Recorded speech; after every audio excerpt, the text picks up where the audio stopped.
మొదటిది డ్రగ్స్. ఏంటి డ్రగ్స్ అంటే ఏంటి? అంటే మీకు తెలుస్తుంది బాగా. డ్రగ్స్ అంటే ఏంటి చెప్పండి, పర్లేదు. ఎప్పుడు కూడా క్లాస్లో పాత మోసపత్త ఏంటంటే టీచర్ చెప్పడం, స్టూడెంట్ వినడం, వన్ వే. దానివల్ల రాదు. టీచింగ్ లెర్నింగ్ మెథడ్స్లో టీఎల్ఎం అంటాం కదా, టీఎల్ఎంలో రకరకాలు ఉన్నాయి. Question and answer method, audio visual method, ఇంతకుముందు ఓన్లీ ఆడియో. అర్థం డిఫరెంట్ టైప్స్ ఆఫ్ మెథడ్స్. ఆ మెథడ్స్లో చెప్తేనే మీకు అర్థమవుతుంది, మీరు కొంత నాలెడ్జ్ని సంపాదించగలరు. ఇక్కడ నేను క్వశ్చన్ అండ్ ఆన్సర్ మెథడ్లోనే మాట్లాడతాను. సో చెప్పండి, డ్రగ్స్ అంటే ఏంటి? మనకు అవగాహన ఉండాలా? ఏంటమ్మా? పర్లేదు, తప్పైనా పర్లేదు. చెప్పండి, డ్రగ్స్ అంటే ఏంటి? మత్తునిచ్చే పదార్థాలు ఏవి? Okay, right. మరి మనకి వైన్ షాప్లో దొరుకుతుంది కదా, విస్కీ అంటారు, బ్రాండీ అంటారు, అట్లాంటి, అది కూడా మత్తునిస్తుంది కదా. మరి అది డ్రగ్సా? డ్రగ్సా? అబ్బాయిలు మౌనంగా ఉండకూడదు. మౌనంగా ఉంటే నా ఉద్దేశం ఏంటంటే మీరు కూడా గంజాయికో లేదా డ్రగ్స్తో బానిస అయ్యారేమో అని అనుమానం వస్తున్నారు. బానిస అయ్యారా? లేదు కదా, కాబట్టి మాట్లాడండి. సో మనకి డ్రగ్స్ అంటే మీరు చెప్పినట్టు మనిషికి మత్తునిచ్చేటువంటి పదార్థాలు ఏవైతే ఉన్నాయో అది కూడా మనకి ఎన్డీపీఎస్ యాక్ట్ ఉంది, narcotic drugs and psychotropic substance act అంటాం. ఇది భారతదేశ ప్రభుత్వం అంటే గవర్నమెంట్ ఆఫ్ ఇండియా పార్లమెంట్లో చట్టం చేయడం జరిగింది. అందులో ఏ పదార్థాలు అయితే వాళ్ళు డ్రగ్స్గా స్పెసిఫై చేశారో వాటిని మనం డ్రగ్స్ అని చెప్పడం జరుగుతుంది. అది కూడా మనం తాగితే మన మనిషికి మత్తునిస్తుంది. అలాగని చెప్పి డ్రగ్స్ అంటే డ్రగ్స్ కాదు. అవి ఏంటంటే మనకి ఎక్సైజ్ యాక్ట్ అని ఒకటి ఉంటుంది, ఆంధ్రప్రదేశ్ ఎక్సైజ్ యాక్ట్ అని ఉంటుంది. ఆ ఎక్సైజ్ యాక్ట్ కిందకి ఈ లెక్కలు అనేది రావడం జరుగుతుంది. కొన్ని దగ్గర ఇంటీరియర్ ఏరియాస్లో ఏదైతే ఏజెన్సీ ఏరియా ఉందో, ఏజెన్సీ ఏరియాలో నాటు సారా అని దొరుకుతుంది, తెలుసా? నాటు సారా కంట్రీ మేడ్ లెక్కలు అనమాట. ఈ నాటు సారా అంతా కూడా ప్రొబేషన్ యాక్ట్ అని ఒకటి ఉంది, ఆ చట్ట పరిధిలోకి రావడం జరుగుతుంది.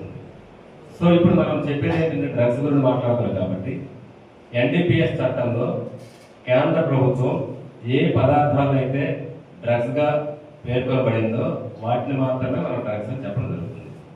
డ్రగ్స్ ఉదాహరణ చెప్పండి మీకు తెలిసినవి. ఒకటి గట్టిగా వీడ్, ఇంకా అందరికి బాగా తెలిసింది ఉంది ఒకటి, వెరీ గుడ్. ఏంటి? గంజాయి. చాలా ఉన్నాయి. గంజాయి ఉంది, హెరాయిన్ ఉంది, బ్రౌన్ షుగర్ ఉంది, ఓపియం నల్లమందు ఉంది, కొకైన్ ఉంది, ఇట్లా చాలా ఉన్నాయి. ఇవి కాకుండా సింథటిక్ డ్రగ్స్ ఉన్నాయి, కెమికల్స్ అన్ని కలిపి. అవి రకరకాల రూపంలో వస్తుంటాయి. ప్యాకెట్ల రూపంలో వస్తుంటాయి, ట్యాబ్లెట్ల రూపంలో వస్తుంటాయి, ఇలా రకరకాల రూపంలో. ఇప్పుడు హ్యాషిష్ ఆయిల్ ఉంది. ఇప్పుడు గంజాయి అయితే అందరూ తెలిసిపోతుందని చెప్పి గంజాయి నుండి ఆయిల్ తీస్తారు, దాన్ని హ్యాషిష్ ఆయిల్ అంటాం. ఆ ఆయిల్ని మనం వంట నూనె ఉంటుంది కదా, నూనె, ఆ నూనెలో ఉంటుంది, మనం ఐడెంటిఫై చేయలేము అంత ఈజీగా. అంటే గంజాయి అయితే డైరెక్ట్గా పట్టుకుంటామని చెప్పి ఆయిల్ రూపంలో తీసుకొస్తాను. సో అది కూడా డ్రగ్గే కదా. అంటే ఒక్కొక్క బుర్రను ఉపయోగించి ఏ విధంగా ఇల్లీగల్గా ట్రాన్స్పోర్ట్ చేయాలనే ఉద్దేశంతో దొరకకుండా ఇలా రకరకాల ఆ డ్రగ్స్ అనే రూపాలు మార్చి తీసుకుని రావడం జరుగుతుంది. అర్థమైందా? సో డ్రగ్స్ అంటే మనిషిని మత్తునిచ్చే పదార్థాలు చెప్పాం కదా. ఈ డ్రగ్స్ వల్ల ఏదైనా ఉపయోగం ఉందా మనకి? చెప్పండి. డ్రగ్స్ వల్ల గంజాయి వల్ల కానీ, నేను ఎక్కువ గంజాయి అనే పదం వాడతాను ఎందుకంటే మనకు దగ్గరలో దొరికేది మనందరికీ తెలిసింది గంజాయి కాబట్టి. గాంజా అనే లాస్ట్ మాట్లాడద్దమ్మా. గాంజా అంటే డ్రగ్స్ అని అర్థం. నేను గాంజా అనే పదం వాడేది అంటే డ్రగ్స్ అనే పదం వాడినట్టు అర్థం చేసుకోవాలి అందరూ కూడా. అర్థమైందా? ఈ గాంజా వల్ల కానీ లేదా డ్రగ్స్ వల్ల కానీ మనకి ఏదైనా ఒక ఉపయోగం ఉందా? అట్లీస్ట్ ఒకటి చెప్పండి. ఉందనే వచ్చేయద్దండి. నష్టాలు ఉన్నాయా పోనీ? ఏంటి నష్టం చెప్పండి, ఒక్క నష్టం చెప్పండి నాకు.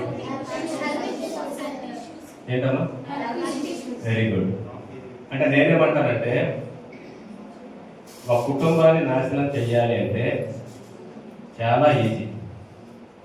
వాళ్ళు మనం చంపాల్సిన అవసరం లేదు, కొట్టాల్సిన అవసరం లేదు, తిట్టాల్సిన అవసరం లేదు, ఇంకేదో చేయాల్సిన అవసరం లేదు. ఒక కుటుంబాన్ని నాశనం చేయాలంటే చాలా ఈజీ. ఎట్లా అంటే ఈ డ్రగ్స్లో ఉపయోగించి. ఎలా? ఉదాహరణకి ఇదే పిరిడి గ్రామం ఉంది కదా, పల్లెటూరే కదా. పల్లెటూరులో మనందరికీ తెలుసు, పేదవారు ఉంటారు, ధనవంతులు ఉంటారు. ధనవంతులు చూసిన పేదవారికి ఏమనిపిస్తున్నది? మనం కూడా వాళ్ళకంటే ఇంకా పెద్ద స్థాయిలో ధనవంతులుగా ఉండాలి అని మనకి అందరికీ అనిపిస్తుందా? దానికి అనుగుణంగా న్యాయబద్ధంగా ధర్మబద్ధంగా ధనవంతులు అవ్వాలని ఎంతమంది మనం కృషి చేస్తాం? 99% కృషి చేయరు. కానీ ధనవంతులు అవ్వాలి ఎలా? అడ్డ మార్గాల్లో, దొడ్డిదారుల్లో ధనవంతులు అవ్వాలని అందరూ కోరుకుంటాం. ఈజీ మనీ ద్వారా. స్వార్థం కదా. ఫర్ ఎగ్జాంపుల్, ఒక మనిషి దగ్గర, కుటుంబం దగ్గర 100 రూపాయలు ఉంది ఒక దగ్గర, ఇంకో ఆయన దగ్గర 20 రూపీస్ ఉంది. ఇప్పుడు ధనవంతులు ఎవరు కదా? ఇప్పుడు 20 రూపీస్ ఉండేటువంటి ఆయన ఏమనుకుంటాడు? ఖచ్చితంగా నేను ఆయన కంటే ధనవంతులు అవ్వాలనుకుంటాడు. ఎలా అంటే ఆయన దగ్గర ఉండే 100 రూపాయలని ఎలా అయినా సరే ఖర్చు పెట్టించేయాలి. ఆయన దగ్గర ఉండే డబ్బులు 100 రూపాయలు ఖర్చు పెట్టించి చివరికి 10 రూపాయలు తీసుకొస్తారు. ఇప్పుడు ఎవరు ధనవంతులు? 20 రూపాయలు ఎవరి దగ్గర ఉందో ఆయన ధనవంతులు. ఎలా ధనవంతులు అయ్యాలంటే ఇంకొకటి కిందకి లాగడం ద్వారా, ఇంకొకటి పూర్తిగా అప్పులో ముంచేయడం ద్వారా. ఇప్పుడు జరుగుతుంది అదే. దానికి ప్రధాన కారణం ఈ డ్రగ్స్. ఏ కుటుంబాన్ని అయితే నాశనం చేయాలని చెప్పి ఎవరైతే టార్గెట్ చేస్తారో వాళ్ళు ఏం చేస్తారో తెలిసిన, ఆ కుటుంబంలో ఉండేటువంటి, కుటుంబాన్ని పోషించగలిగేటువంటి కెపాసిటీ ఉండేటువంటి వ్యక్తిని కానీ, లేదా ఆ కుటుంబంలో ఉండేటువంటి యువత, మీలాంటి స్టూడెంట్స్ ఎవరైతే ఉన్నారో, నెక్స్ట్ జనరేషన్కి కాబోయేటువంటి కుటుంబ యజమానులు ఎవరైతే ఉన్నారో వాళ్ళు టార్గెట్ చేస్తారు.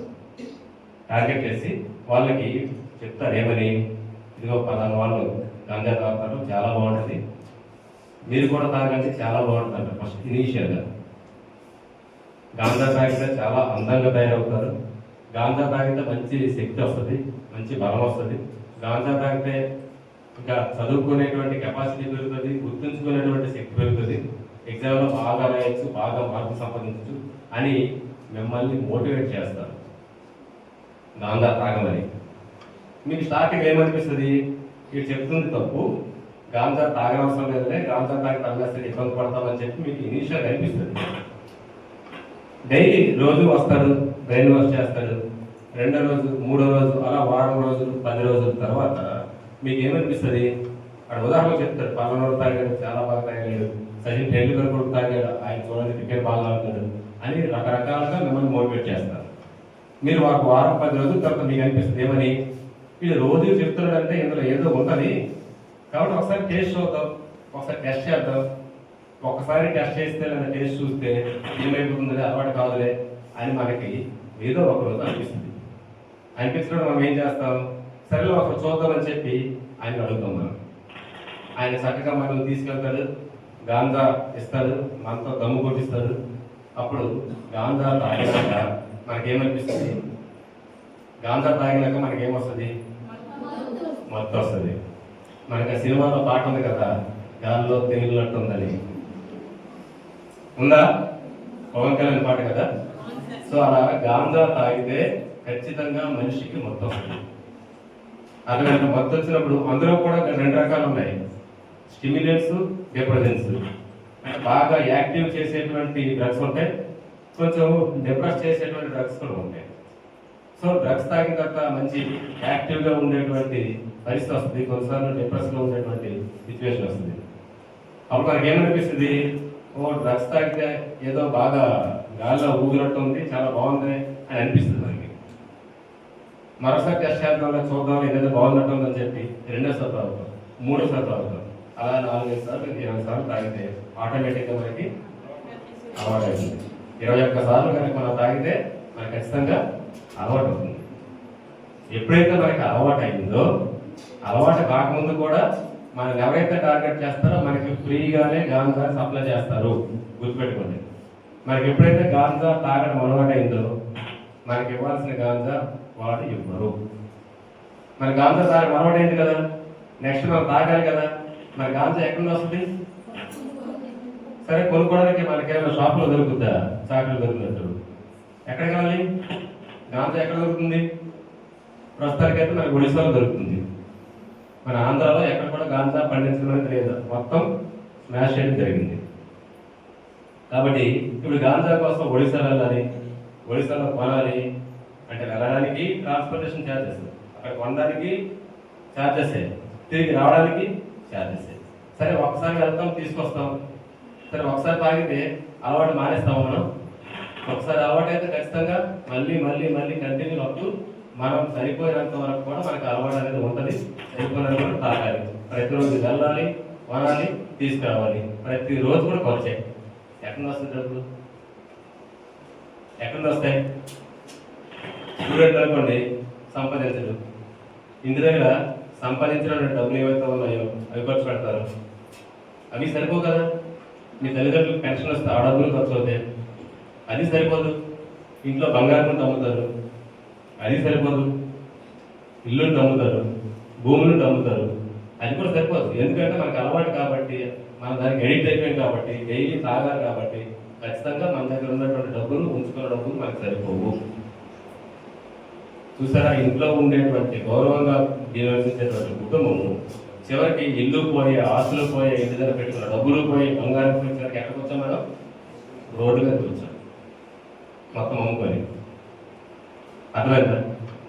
సరే కొన్ని డబ్బులు పోయింది, ఆస్తులు పోయింది, మనమైనా ఆరోగ్యంగా ఉంటామా? ఉన్నాం.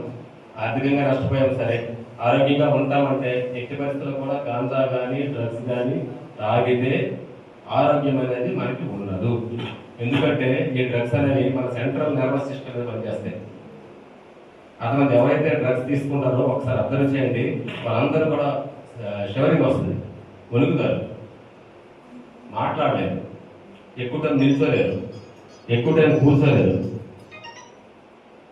కూర్చోలేరు, అర్థమైందా? కాబట్టి ఆరోగ్యపరంగా కూడా పూర్తి స్థాయిలో నష్టపోతారు. బయటకైతే కనిపిస్తాడు మేడి పండ్ల, కానీ లోపల ఉన్నటువంటి అన్ని పార్ట్లు కూడా లివర్ కానీ, కిడ్నీ కానీ, మొత్తం సెంట్రల్ నర్వస్ సిస్టమ్ కానీ, బ్లడ్ కానీ మొత్తం ఆటోమేటిక్గా పాడైపోతాయి. అంటే ఆర్థికంగా నష్టపోయాడు డ్రగ్స్ అలవాటు వల్ల, ఆరోగ్యపరంగా నష్టపోయాడు. సరే ఆర్థికంగా ఆరోగ్యం నష్టపోయినా సరే సమాజంలో ఏమైనా మంచి పేరు ప్రఖ్యాతులు వస్తాయా? ఊర్లో గాంజా తాగిన వాళ్ళకి మంచి పేరు ఉంటుందా? ఉండదు కదా. సో సామాజికంగా కూడా నష్టపోతారు, పేరు ప్రఖ్యాతులు ఏమి ఉండవు. కొన్ని రాజకీయంగా మీరు వాల్యూస్ ఉంటాయా? గాంజా బ్యాచ్కి ఖచ్చితంగా రాజకీయ నాయకులు కూడా అంత వాల్యూ ఇవ్వరు. అంటే ఆర్థికంగా నష్టపోతాడు, ఆరోగ్యపరంగా నష్టపోతాడు, సామాజికంగా నష్టపోతాడు, రాజకీయంగా నష్టపోతాడు. ఇంకా తల్లిదండ్రులు కనుక గాంజా బ్యాచ్ అయితే వాళ్ళ పిల్లలకు కూడా కాలేజీలో కొంచెం ఇబ్బందికరమైనటువంటి పరిస్థితులు ఉండడం జరుగుతుంది కదా. సో గాంజా కానీ డ్రగ్స్ వల్ల ఒక్క లాభం లేకపోగా అన్ని నష్టాలే ఉంటాయి. అంతవరకు బాగానే ఉంది. ఈ గాంజా వల్ల లాభపడ్డారు ఎవరు చెప్పండి? ఎవరు? గట్టిగా అమ్మిన వారు బాగుపడతారు, అంతేనా? నేనేమంటానంటే మీకంటే ఎక్కువ నష్టపోయేది వాళ్ళే అని నేను అంటా. ఎలా? రైట్, గుర్తుపెట్టుకోండి. ఇప్పుడు ఎన్డీపీఎస్ చట్టంలో చాప్టర్ 5A అని ఒకటి ఉంటుంది. చాప్టర్ 5A అందులో నాలాంటి అధికారికి, అంటే సిఐ ర్యాంక్ అధికారికి, అంతకంటే పై అధికారులు చాలా విస్తృతమైనటువంటి అధికారులు ఇచ్చింది చట్టం. చాలా పవర్స్ ఇచ్చింది.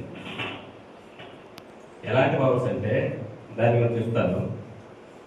ఇప్పుడు మామూలుగా అయితే గాంజాకి అలవాటు పడినటువంటి వ్యక్తి, తాగేటువంటి వ్యక్తి ఎప్పుడైనా మాకు దొరికితే ఖచ్చితంగా కన్జ్యూమర్, ఫస్ట్ టైం కన్జ్యూమర్ అయితే కౌన్సిలింగ్ చేస్తాం, నెక్స్ట్ టైం రిపీట్ చేస్తే కేసు నమోదు చేస్తాం. గాంజాని తీసుకొచ్చినటువంటి వ్యక్తి కనుక అయితే ఆయన మీద పెడ్లర్ కింద, ట్రాన్స్పోర్టర్ కింద ఆయనకి ఆప్షన్ మరి ఉండదు, ఇమీడియట్గా కేసు అనేది నమోదు చేస్తాం. అర్థమైందా? ఆయన జైలుకి వెళ్తాడు, సరిపోయింది.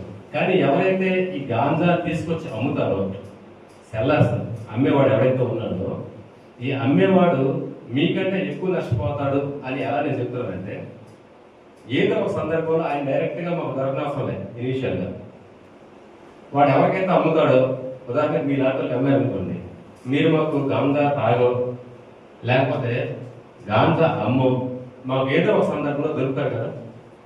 దొరికేటప్పుడు మిమ్మల్ని మేము మీకు ఎవరమ్మారు, మీరేం ఎవరికి ఇస్తారు అంటే బ్యాక్వర్డ్ లింక్, ఫార్వర్డ్ లింక్, ఈ రెండు ఎవరెవరైంది మీ ద్వారా మేము రాబెడతాం, రాబెట్టి వాళ్ళు కూడా పట్టుకుంటాం. సో ఇలా పట్టుకునేటప్పుడు ఎవరైతే బ్యాక్వర్డ్ లింక్ అమ్మేవాడు ఉన్నాడో వాడిని పట్టుకొని అరెస్ట్ చేస్తాం. అరెస్ట్ చేసి వాడి మీద అనమాట ఈ చాప్టర్ 5A NDPS యాక్ట్ ప్రకారం వాళ్ళకి వాళ్ళకి ఎవరైతే ఉన్నారో వాళ్ళ మీద ఫైనాన్షియల్ ఇన్వెస్టిగేషన్ చేయడం జరుగుతుంది. ఏంటి ఫైనాన్షియల్ ఇన్వెస్టిగేషన్?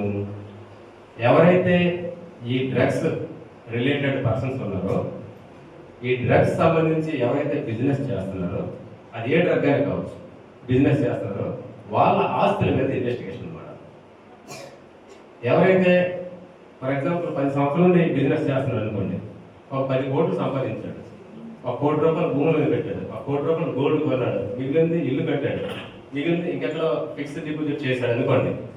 సో ఎవరైతే ఈ గాంజా బిజినెస్ ద్వారా సంపాదించినటువంటి ఆస్తులు ఏవైతే ఉన్నాయో దాని మీద ఫైనాన్షియల్ ఇన్వెస్టిగేషన్ చేయడం జరుగుతుంది. డ్రగ్స్ ద్వారా సంపాదించిన ప్రతి ఆస్తిని, ప్రతి రూపాయిని కూడా ఫైనాన్షియల్ ఇన్వెస్టిగేషన్ చేసి జప్తు చేయడం జరుగుతుంది. అది ఎవరు చేస్తారంటే నాలాంటి అధికారి, నారాయణ గారు, not below the rank of inspector of police. అర్థమైందా? 10 సంవత్సరం బిజినెస్ చేస్తాడు, 11వ సంవత్సరం దొరికిపోయాడు, 11వ సంవత్సరం అరెస్ట్ చేస్తాం, NDPS కేసు పెడతాం, పెడుతూ అదనంగా ఫైనాన్షియల్ ఇన్వెస్టిగేషన్ చేస్తాం. అర్థమైందా? అంటే ఈ 10 సంవత్సరాలు వాడు కష్టపడి చేసిన బిజినెస్ మొత్తం పోయినట్టే, ఆ 10 సంవత్సరాలు వాడు లాస్ అయినట్టే. కేసు ఉంటుంది, ఆ సంపాదించిన ఆస్తులు కూడా ఫ్రీజ్ చేస్తాం. ఫ్రీజింగ్ ఆర్డర్ నేను ఇస్తాను, దీనికి కన్ఫర్మేషన్ ఆర్డర్ కాంపిటెంట్ అథారిటీ చెన్నైలో ఉంటుంది, వాళ్ళు కాంపిటెంట్ అథారిటీ కన్ఫర్మేషన్ ఆర్డర్ ఇస్తారు. వన్స్ కన్ఫర్మేషన్ ఆర్డర్ ఇస్తే అన్ని కూడా సెంట్రల్ గవర్నమెంట్కి జప్తు చేయబడతాయి. ఒకవేళ ఆయన రిలీజ్ చేసుకోవాలి అనుకుంటే ఆయన నిరూపించుకోవాలి, బర్డెన్ ఆఫ్ ప్రూఫ్ ఆయన మీద ఉంటుంది, నిరూపించుకునే బాధ్యత ఆయన మీద ఉంటుంది, ముద్దాయి మీద ఉంటుంది. ఏమని, నేను గాంజా బిజినెస్ కానీ లేదా డ్రగ్స్ బిజినెస్ ద్వారా ఈ ఆస్తులు సంపాదించలేదు అని నిరూపించుకునే బాధ్యత ముద్దాయి మీద ఉంటుంది. ఎక్కడ నిరూపించుకోవాలి? సాధారణంగా చిన్న చిన్న కేసులు అనుకోండి, కొట్టుకునే కేసులు అనుకోండి, మనకి ఇక్కడ పెరుగులో కొట్టుకోవాలనుకోండి, కేసు ఎక్కడ ఉంటుంది అంటే మన కన్సర్న్ కోర్టు, బొగ్గుల కోర్టులో ఉంటుంది. ఒక మర్డర్ కేసు అనుకోండి, పార్వతపురంలో సెషన్స్ కోర్టు, లేదా పోక్సో కేసు అనుకోండి, విజయనగరంలో స్పెషల్ కోర్టు, పోక్సో కోర్టు ఉంటుంది. SC/ST కేసు అనుకోండి, విజయనగరంలో స్పెషల్ కోర్టు, SC/ST కోర్టు ఉంటుంది. అర్థమైందా? ఇంకా మీరు తప్పితే అప్పీల్ కావాలంటే హైకోర్టు, పై కోర్టుకి వెళ్తాం. కానీ ఇలాంటి గాంజా కేసుకు సంబంధించి ఫైనాన్షియల్ ఇన్వెస్టిగేషన్లో ముద్దాయి కనుక నేను గాంజా బిజినెస్ కానీ డ్రగ్స్ బిజినెస్ ద్వారా నేను ఆస్తులు సంపాదించుకోలేదు అని నిరూపించాలనుకుంటే స్పెషల్ కోర్టు అట్ ఢిల్లీలో దానికి సంబంధించిన కాంపిటెంట్ కోర్టు ఉండడం జరుగుతుంది. ఇంకెక్కడా లేదు. ఆయన ఢిల్లీకి వెళ్ళాలా, ఆ కోర్టులో పిటిషన్ ఫైల్ చేయాలా, ఆయన నిరూపించుకోవాలా, నిరూపించుకుంటే అప్పుడు ఆయన ఆస్తులు రిలీజ్ అవుతాయి. ఇది సాధ్యమయ్యే పని కాదు, ఆయన నిరూపించుకోలేదు. ఎందుకంటే మేము ఇన్వెస్టిగేషన్ చేసేటప్పుడే మేము నిరూపిస్తాం కదా, ఆయన గాంజా బిజినెస్ ద్వారా, డ్రగ్స్ బిజినెస్ ద్వారా ఈ ఆస్తులు సంపాదించారని. కాబట్టి 10 సంవత్సరాలు చేసిన బిజినెస్ టెన్యూర్, ఆ 10 సంవత్సరాలు కూడా ఆయన లాస్ అయినట్టే. ఆయన సంపాదించినంత కూడా గవర్నమెంట్ ఫాలో అవుతుంది. దాంతోపాటు అదనంగా గాంజా కేసు ఉంటుంది, గాంజా కేసులో శిక్ష పడుతుంది, ఆస్తులు గవర్నమెంట్ ఫాలో అయిపోతే ఇంకా టెన్యూర్ అంతా లాస్ అవుతుంది. కాబట్టి ఈ డ్రగ్స్ వల్ల ఎవరికి కూడా ఉపయోగం లేదు. ఈవెన్ అమ్మిన వాళ్ళతో కూడా. అమ్మిన వాడు ఎప్పుడు లాభపడతాడంటే పోలీసులు దొరకనంత వరకే లాభపడతాడు. ఒకసారి దొరికినదంటే మొత్తం ఉన్నది ఉంచుకుంది కూడా, రెండు కూడా పోతాయి. కాబట్టి ఒక్క లాభం కూడా లేదు, దయచేసి గుర్తుపెట్టుకోండి. అయితే NDPS యాక్ట్ ఏం చెప్తుందంటే, ఇట్లాంటివన్నీ గుర్తుపెట్టుకోవాలి. NDPS యాక్ట్ ఏం చెప్తుందంటే, ఎవరైనా సరే భారతదేశంలో ఉండేటువంటి చుట్టూ బౌండరీ ఉంది కదా, మన భారత భూభాగంలో ఎక్కడ కూడా డ్రగ్స్ అనేవి అమ్మడం కానీ, కొనడం కానీ, తయారు చేయడం కానీ, పొజిషన్ మన దగ్గర పెట్టుకోవడం కానీ, అది ఎక్కడైనా ఇంటి దగ్గర కానీ, జేబులో కానీ, ఎక్కడైనా సరే, లేదా ట్రాన్స్పోర్టేషన్ ఒక దగ్గర నుండి ఇంకో దగ్గరికి తీసుకువెళ్ళడం కానీ, తీసుకురావడం కానీ. నాలుగోది ఏంటంటే ఇంకొకరికి కన్జ్యూమ్ చేయడం కోసం ఇవ్వడం కానీ, లేదా ప్రలోభ పెట్టడానికి కానీ, ఏం చేసినా సరే డ్రగ్స్తో ఏం చేసినా ఈ ఎన్డీపీఎస్ యాక్ట్ ప్రకారం నేరం. అట్లా డ్రగ్స్ ఏవైతే ఉన్నాయో అవన్నీ కూడా గవర్నమెంట్ ఆఫ్ ఇండియా ప్రోహిబిట్ చేసింది, నిషేధించింది. అర్థమైందా? మనకి రెండు రకాల చట్టాలు ఉంటాయి, లోకల్ లా చట్టం, స్పెషల్ లా చట్టం. లోకల్ లా చట్టం కేవలం ఆంధ్రప్రదేశ్ గవర్నమెంట్ అంటే స్టేట్ గవర్నమెంట్, ఏ రాష్ట్రానికి ఆ రాష్ట్రము ఆ రాష్ట్రానికి ఉపయోగపడే విధంగా చట్టాలు చేసుకుంటాయి. వాటిని మనం లోకల్ లాస్ అంటాం. స్పెషల్ లాస్ అంటే భారతదేశం మొత్తానికి ఒక గవర్నమెంట్ ఉంటుంది కదా, government of India, union government అంటాం కదా, వాళ్ళు భారతదేశం మొత్తానికి వర్తించే విధంగా కొన్ని చట్టాలు చేస్తారు. అట్లాంటివి స్పెషల్ లాస్ అంటారు. ఫర్ ఎగ్జాంపుల్ పోక్సో ఉంది కదా, పోక్సో చట్టం, అది స్పెషల్ లా. ఎన్డీపీఎస్ చట్టం ఉంది కదా, ఇట్లాంటివి అనమాట మొత్తం దేశం మొత్తానికి వర్తిస్తాయి. కాబట్టి ఈ ఎన్డీపీఎస్ చట్టం అనేది దేశం మొత్తానికి వర్తిస్తుంది. దేశంలో ప్రతి పౌరుడు కూడా ఏవైతే మనం డ్రగ్స్ అని చెప్తున్నామో ఆ డ్రగ్స్ జోన్కి ఎట్టి పరిస్థితుల్లో కూడా వెళ్ళవద్దు. డ్రగ్స్ జోన్కి వెళ్తే జీవితం అక్కడితో నాశనం అయితే. పనిష్మెంట్ ఎట్లా ఉంటాయి తెలుసా? పనిష్మెంట్స్ ఒక మర్డర్ చేసిన అనుకోండి, పనిష్మెంట్ ఎంత తెలుసా? సినిమా చూస్తున్నారు కదా, మర్డర్ చేస్తే సినిమాలో చెప్తారు కదా జడ్జిమెంట్ ఎన్ని సంవత్సరాలు జైలు శిక్ష అని, గట్టిగా యావజ్జీవ కారాగార శిక్ష అంతవరకు అంటే 14 సంవత్సరాలు జైలు శిక్ష. ఒక రేప్ చేస్తారు అనుకోండి, జైలు శిక్ష ఎంత ఉంటుంది? దానికి కూడా సేమ్ యావజ్జీవ కారాగార శిక్ష విధించడం అవుతుంది అని చెప్తారు కదా, అంటే 14 సంవత్సరాలు జైలు శిక్ష. అంటే మనకు తెలిసినటువంటి పెద్ద కేసులు ఏంటి అంటే మర్డర్, రేపు అట్లాంటివే కదా. వాటికి ఉండే పెద్ద పనిష్మెంట్ ఏంటంటే యావజ్జీవ కారాగార శిక్ష, అంటే 14 సంవత్సరాలు జైలు శిక్ష కదా. కానీ ఈ ఎన్డీపీఎస్ చట్ట ప్రకారం కనుక ఎవరి మీద కేసు పెడితే వాళ్ళకి పడే శిక్ష అంతా తెలుసా? వాళ్ళ దగ్గర దొరికే క్వాంటిటీని బేస్ చేసుకొని కనీసం 20 సంవత్సరాలు, కనీసం మినిమం 20 years. కమర్షియల్ క్వాంటిటీ అయితే 20 years పనిష్మెంట్. అట్లాంటి సమస్యల పట్ల లేదా అట్లాంటి కష్టాలు వచ్చేటువంటి సమస్యల పట్ల మీరు ప్రభావితం అవ్వకుండా ఉండాలనే ఉద్దేశంతో కొన్ని అంశాల మీద అవగాహన కల్పించాలనే ఉద్దేశంతో ఎవరు కూడా డ్రగ్స్ జోలికి పోవద్దు. అటువంటి ఎవరు కూడా డ్రగ్స్ జోలి బయటకు వస్తారు జైలు నుండి 50 years లో బయటకు వస్తారు కదా. ఈ 50 years లో బయటకు వచ్చి దేనికి పనికి వస్తాడు? వాడికి వాడు పనికిరాడు.